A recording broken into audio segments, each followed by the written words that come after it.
Un encuentro es una cosa rara y maravillosa. Es pasar la vida del uno al otro mientras pasan la vida del uno al otro. Siéntese en la banca del parque, donde todos cabemos.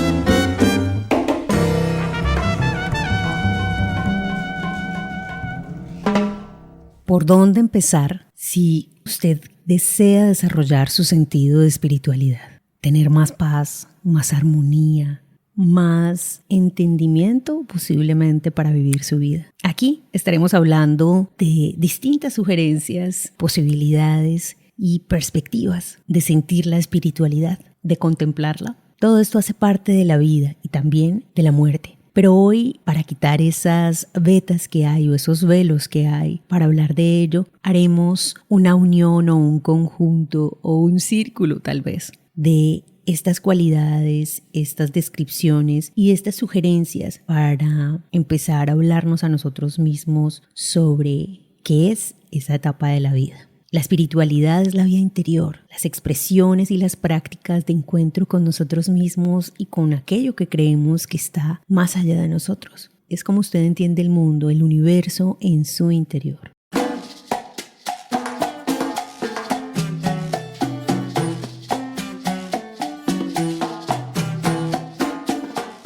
Hoy tenemos una invitada maravillosa que justamente ya estrenó aquí su podcast y estamos felices porque siempre está mostrándonos un poco más de esa perspectiva de qué hay más allá probablemente, pero pensándolo desde acá. Ella es Lina Paola Lara Negrete, es psicóloga de la Universidad Nacional de Colombia, magíster en Psicología e Investigación de la Universidad de los Andes. Está formada en perspectiva del transcurso vital, facilitadora en procesos de acompañamiento basado en acción sin daño, ética del cuidado, acompañamiento pedagógico y conciencia plena del respeto a la autonomía. Y actualmente es directora ejecutiva de la Fundación Pro Derecho a Morir Dignamente. Lina, bien llegada a esta banca. Muchas gracias por este momento maravilloso en el que puedo sentarme en la banca del parque, a descansar de los afanes, a respirar profundo, a considerar lo que siento, lo que pienso, lo que digo y lo que hago.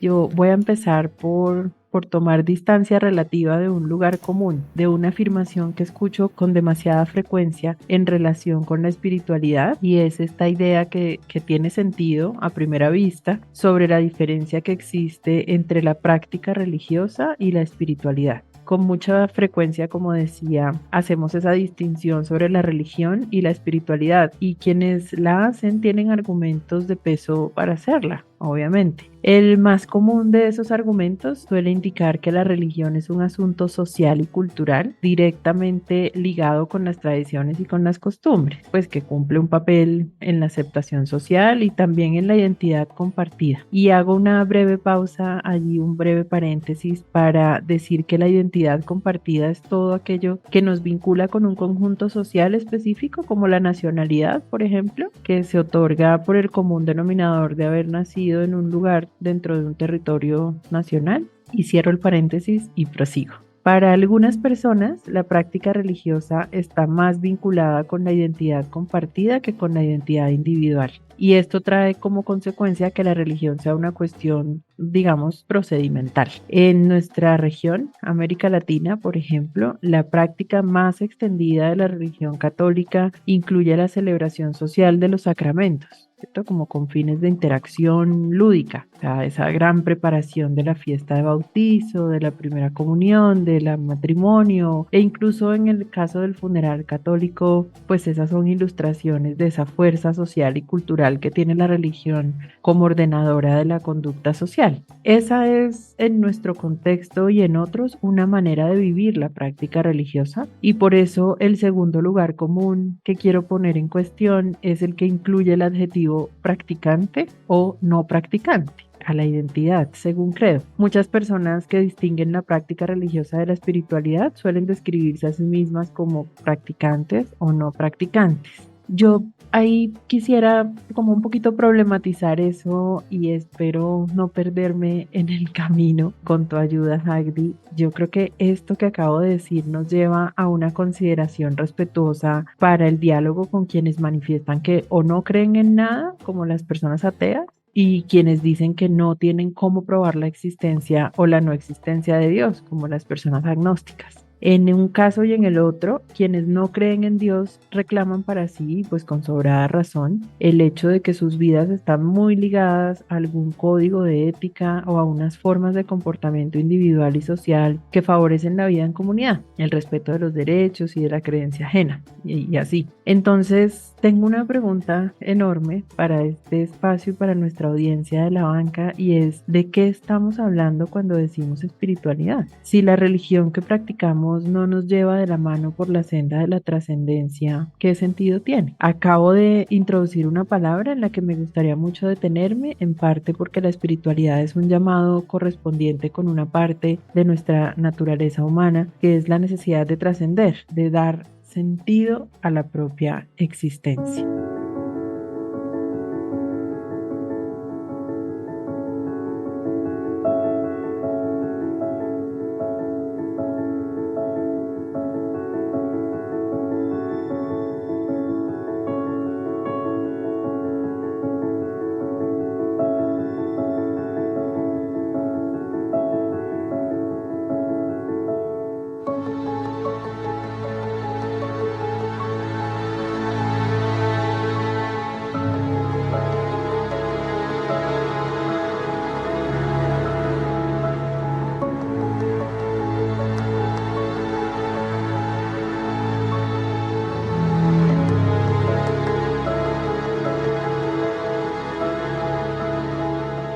Entonces, recapitulemos por partes. La identidad es un conjunto de rasgos comunes que diferencian a unas personas de las otras sin que ello signifique que sea inamovible, que sea estática o que sea permanente. Hay un investigador del transcurso vital que se llama Hans Thoma, y él dice que la identidad y la biografía se caracterizan por la interacción entre consistencia y cambio. Eso es como la vida: consistencia y cambio. Ya habíamos comentado antes el hecho irrefutable de que somos individuos cambiantes, que vivimos en entornos cada vez más cambiantes.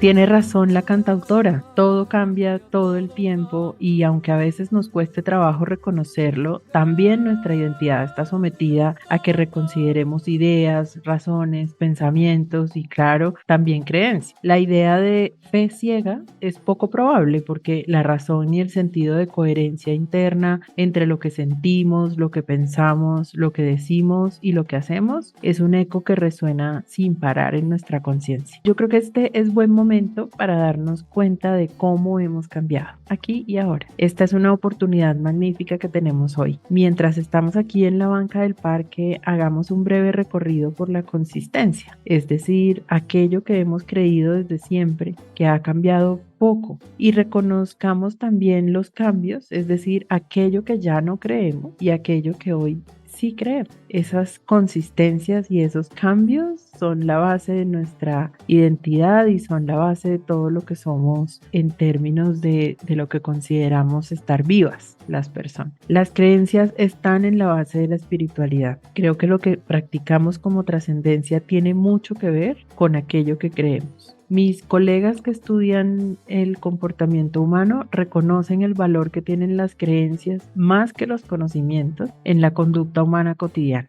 De manera que las creencias sobre el sentido de la existencia cumplen un papel fundamental en la elección de una práctica espiritual, porque sí son un punto de partida para esa pregunta existencial tan profunda. El sentido de la vida ha sido fundamental como pregunta, pero no solo para la filosofía, sino para el conjunto sin rostro que llamamos humanidad y para cada individuo que lo conforma. Esta pregunta por el sentido de la vida necesariamente implica juicios de valor que pues están muy directamente relacionados culturalmente con lo moral y lo ético, en lo que creemos que se debería hacer y no tanto en lo que se puede y se quiere hacer. Esos juicios de valor sobre el sentido de la vida pueden estar relacionados con las creencias que tenemos. Evidentemente, las creencias que tenemos sobre el sentido de la vida están muy cercanamente ligadas a las creencias que tenemos en relación con la muerte. Acabo de decir evidentemente, y no bien lo dije, ya me estaba arrepintiendo de usar esa expresión porque mi punto, mi propuesta a la amable audiencia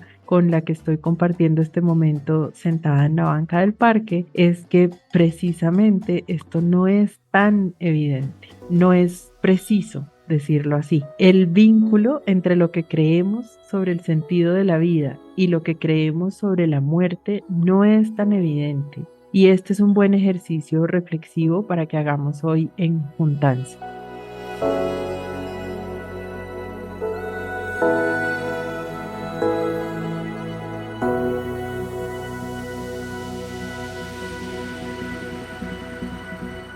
Para mí ha sido de mucho beneficio tener a mi lado, es decir, compartir la banca de mi vida con personas con las que he podido hablar en extenso sobre la vida. Esto me ha permitido reconocer varias cosas que han construido mi vida. Una de ellas es que hay tantas maneras de vivir como personas hay en el mundo. Eso parece simple, y sí, tal vez lo sea, pero cuesta desmontar un pocotón de creencias, ese darse cuenta de que no todas las personas, ni siquiera aquellas con las que compartí la crianza, los valores familiares, la educación primaria o escolar, las que estudiaron conmigo en otros espacios de formación, las personas con las que trabajo y las que se identifican a sí mismas como bogotanas, igual que yo, creen en cosas distintas a las que yo creo. Me gustaría aprovechar este espacio para proponer una tarea. Tal vez compartamos sistemas de creencias, pero la forma en que cada persona ha interiorizado las creencias, es decir, ha trascendido con base en ellas y demuestra con su conducta aquello en lo que cree, puede variar sustancialmente. Y la reacción más frecuente a eso es la extrañeza. ¿Cómo así que eres tan distinta de mí?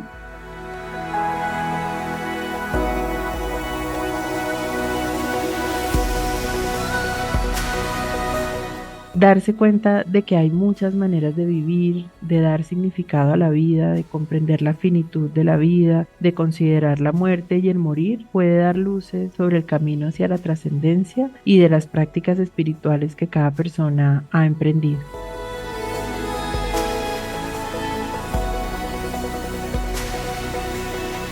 Practicar una espiritualidad en nuestro contexto muy probablemente esté relacionado, al menos en su origen, con una experiencia temprana de acercamiento a una religión. Quiero volver al inicio de esta conversación para hacer una pregunta mejor que la que llamé lugar común al principio. Usted, querida oyente, querido oyente, aprovechando que nos encontramos y que nos sentamos en la banca del parque hoy, ¿podría preguntarse, por favor, si tiene una práctica espiritual? Si su respuesta es sí, le animo a reconocer en ella el origen y los vínculos que esa práctica espiritual tiene con la práctica o con las prácticas religiosas a las que su cultura le expuso de manera temprana, por allá en la infancia, o tal vez en los eventos religiosos a los que usted ha asistido para acompañar a una persona significativa en su vida, o a formas de moral o de ética que usted ha integrado a lo que llama su propio código de conducta personal. Eso que usted está encontrando al hacerse estas preguntas puede tener mucho que ver con sus creencias sobre la muerte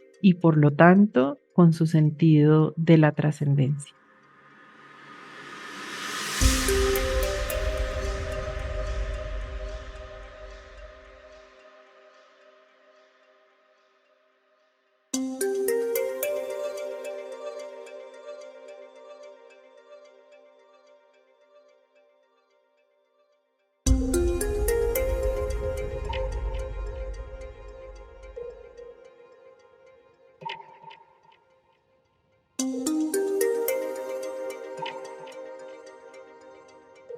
Bueno, aquí surgen ya varias preguntas y la primera de ellas es, ¿qué sugerencias dentro de la psicología nos das para vivir una espiritualidad?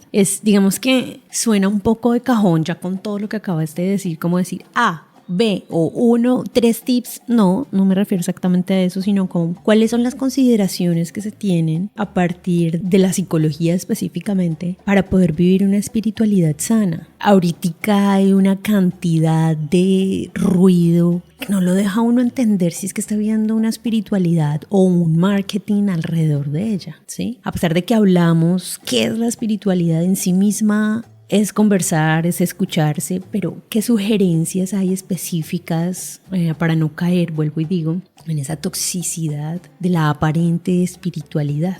Buscar primero adentro de sí misma. Yo creo que ese es un camino importante de recorrer. Es decir, muchas veces los llamados son externos y, como acabas de decir perfectamente, lo que más abunda es el ruido. Y el ruido es el enemigo número uno de la práctica espiritual, porque el silencio es el momento privilegiado en el cual podemos encontrarnos, pues no solamente con nosotras mismas como personas, sino adicionalmente el silencio ofrece un regalo maravilloso, que es el regalo de la contemplación. A veces lo sagrado, lo que en algunas tradiciones religiosas se considera sagrado, está mucho más en la cotidianidad y en la cercanía que en la distancia y en lo extraordinario. Entonces, el ruido nos despista, nos distrae mucho y no nos permite darnos cuenta de cuáles son esas cosas que originalmente y desde el principio han estado con nosotras y nos han acompañado a lo largo del tiempo.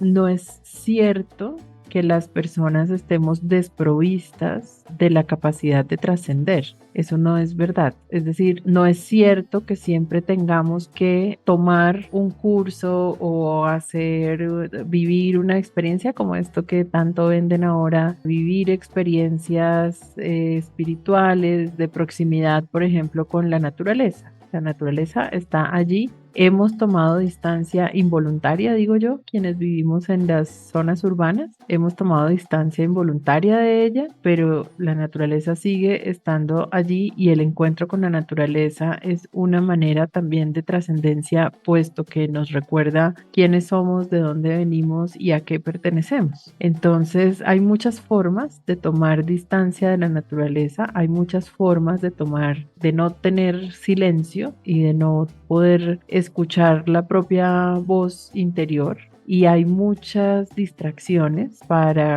pues diseñadas para que no tengamos ese espacio que es perfectamente trascendente. Entonces sí creo que hay un interés. Sí, sin duda, es evidente un interés del consumo por distraernos, por hacer ruido, por no permitirnos estos momentos de silencio y de apreciación de sí mismo. Y creo que eso es una interferencia que tenemos, pero no necesariamente hay que vivir así, en el ruido, ni tampoco hay que vivir lejos de la naturaleza, ni tampoco hay que vivir sin escucharse a sí misma. O sea, es como una opción que tenemos y no estoy diciendo por eso que sea súper fácil. Tampoco quisiera decir, como se vende muchas veces, que lo natural es suave, huele rico, es divino, porque a veces no es cierto. A veces la naturaleza puede ser muy hostil porque estamos deshabituadas a vivir tan cerca de ella, pero la contemplación de la naturaleza y la contemplación de lo cotidiano, yo creo que es una buena manera de introducirnos en una práctica reiterada, continua, permanente de silencio. Muchas personas meditan en la mañana, por ejemplo.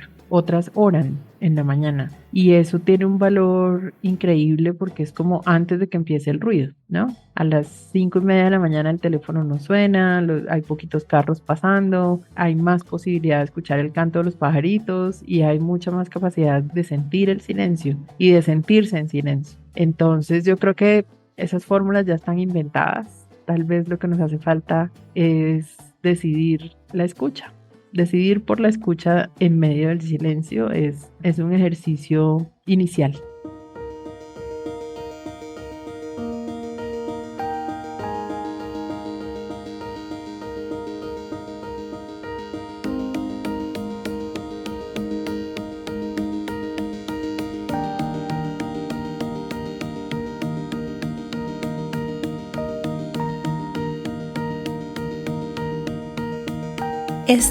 Digamos que esta conversación del día de hoy nos la debemos para poder llegar a entender mejor el tema implícito, y es hablar de la finitud o de la muerte. Difícilmente utilizo esta palabra porque estoy en un proceso también de construcción, y para eso estás aquí, Lina, tú guiándonos en otra perspectiva. Pero no quiero perder de vista, y sugiero a los oyentes tampoco perder de vista, la cantidad de beneficios que nos brinda el hecho de escuchar y de observar nuestro alrededor. Estamos hablando de todos los ruidos que generan, pero también de lo que algunos o algunas personas dicen que es la espiritualidad correcta, incluso de forma indirecta, con películas que siento yo que ahorita somos súper visuales, la gran mayoría, y específicamente le abren a uno pistas a otras formas de lo que uno tiene normalmente contemplado, pero especialmente el cine ha sido uno de los que ha generado más tabú y más situaciones mentales y definiciones erróneas, o por lo menos desde mi punto de vista. ¿Tienes alguna sugerencia de películas o de libros que nos ayuden a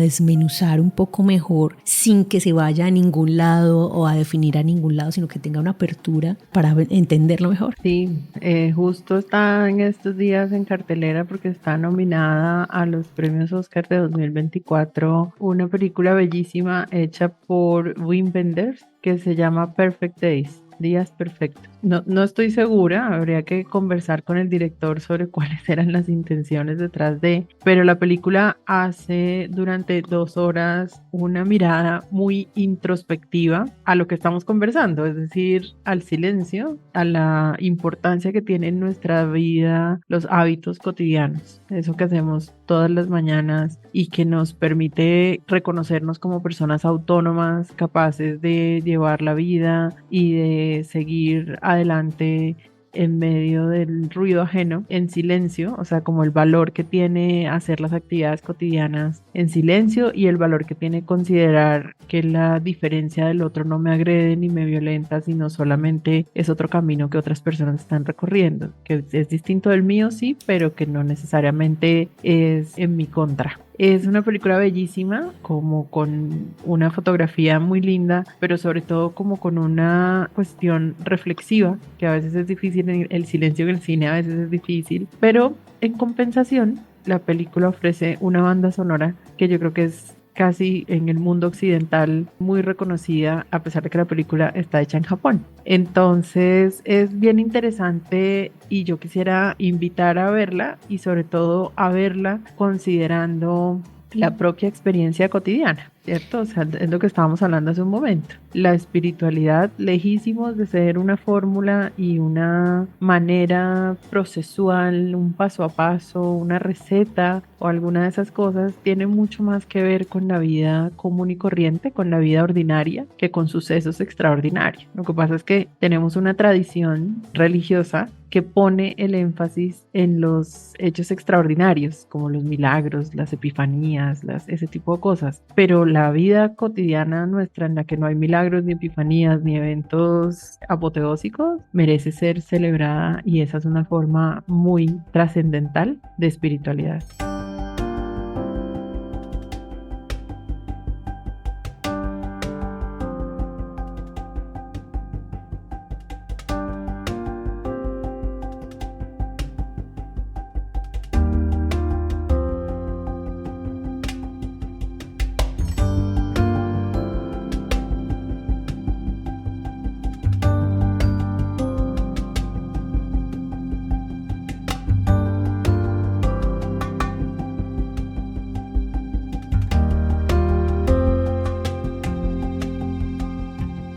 Lina, cuéntame cuál es la tarea del día de hoy.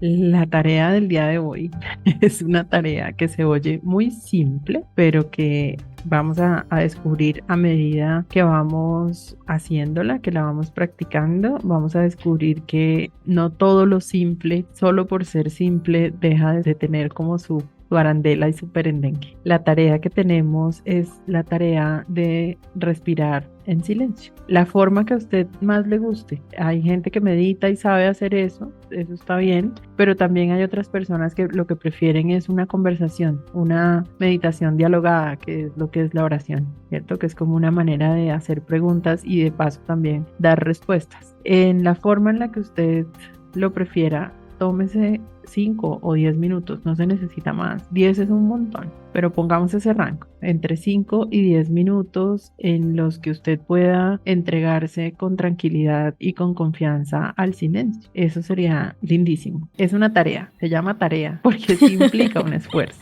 Hay gente que dice, pero ahí sentada haciendo nada. Ay, ay, ay. Es todo un esfuerzo considerar el silencio por 5 minutos en el contexto grande de 24 horas que tenemos cada día. Es realmente una inversión pequeña, pero seguro allí hay unos sonidos reveladores. Lina, gracias por sentarte en esta banca.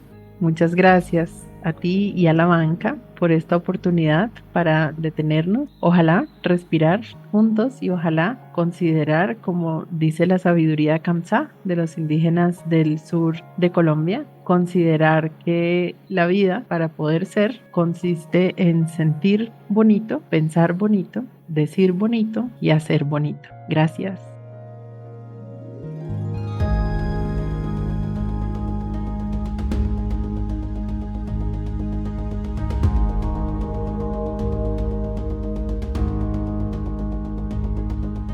Gracias a ustedes que nos escuchan del otro lado. Enviamos un saludo muy, muy, muy especial a las personas que están fuera del país, las que están dentro, por supuesto, pero las que están fuera del país, lejos de su tierra, de su casa, de sus familiares. Los abrazamos y aquí los recordamos. Agradecemos también a las personas que nos siguen y nos comentan en nuestras redes sociales. Recuerden que este es su espacio seguro, aquí en la banca del Parque Radio, donde todos cabemos. Podemos hablarnos, conectarnos, podemos interactuar también con nuestros realizadores. Justamente podemos comunicarnos o escribir directamente a la página de la fundación en donde Lina es directora ejecutiva, que es la Fundación Pro Derecho a Morir Dignamente. Ustedes recuerden que pueden darle clic a nuestros @ en las publicaciones e ir a conocer un poco más de esta fundación que nos cuenta detalles de aquellos momentos interesantes e importantes de la vida. Los abrazamos y agradecemos que estén aquí. Yo soy Jacdy López, una voz banca del Parque Radio.